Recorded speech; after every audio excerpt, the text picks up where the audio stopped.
ഇന്ന് വെറൈറ്റി ആയിട്ടൊരു ബ്രേക്ക്ഫാസ്റ്റ് ഉണ്ടാക്കിയാലോ. അതിനായിട്ട് ഇന്ന് എടുത്തിരിക്കുന്നത് ഡബിൾ ഹോസിൻ്റെ ഈസി ഇടിയപ്പം പൊടിയാണ്. തണുത്ത വെള്ളത്തിൽ കലക്കാവുന്ന ഇടിയപ്പം പൊടിയാണ്. അതിൽ കുറച്ച് ഉപ്പും കുറേ ജീരകവും ആഡ് ചെയ്തിട്ട് കുറച്ച് വെള്ളവും തണുത്ത വെള്ളം ചേർത്താൽ മതിയാവും. നന്നായിട്ട് കുഴച്ചെടുക്കുക.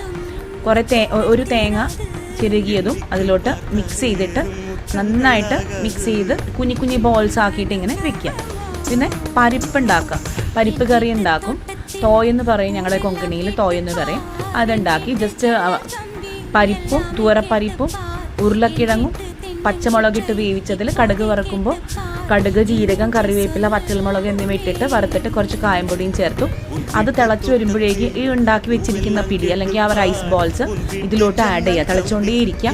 ഒരു 10 മിനിറ്റ് സിമ്മിൽ വെച്ച് കഴിഞ്ഞാൽ ഇത് നന്നായിട്ട് അത്യാവശ്യം കുറുകി വരും. അടിപൊളി ടേസ്റ്റാണ്. അപ്പോൾ പിടിയും പരിപ്പും ആണ് ഇന്നത്തെ ബ്രേക്ക്ഫാസ്റ്റ്. പിന്നെ കുറച്ച് പിടി ഞാൻ ഇതിൽ ചേർക്കാതെ വെച്ചിട്ടുണ്ടായിരുന്നു. അത് കുറച്ച് വേവിച്ചു. ജസ്റ്റ് ഒരു 5 മിനിറ്റ് ആവി എടുത്തിട്ട് ജസ്റ്റ് ഒരു പാനിൽ വെളിച്ചെണ്ണ, കടുക്, ജീരകം, കറിവേപ്പില, മഞ്ഞൾപ്പൊടി, പിന്നെ ചില്ലി ഫ്ലേക്സും കൂടെ ആഡ് ചെയ്തിട്ട് ഞാൻ ജസ്റ്റ് ഈ വേവിച്ച പിടിയും കൂടി എടുത്തു.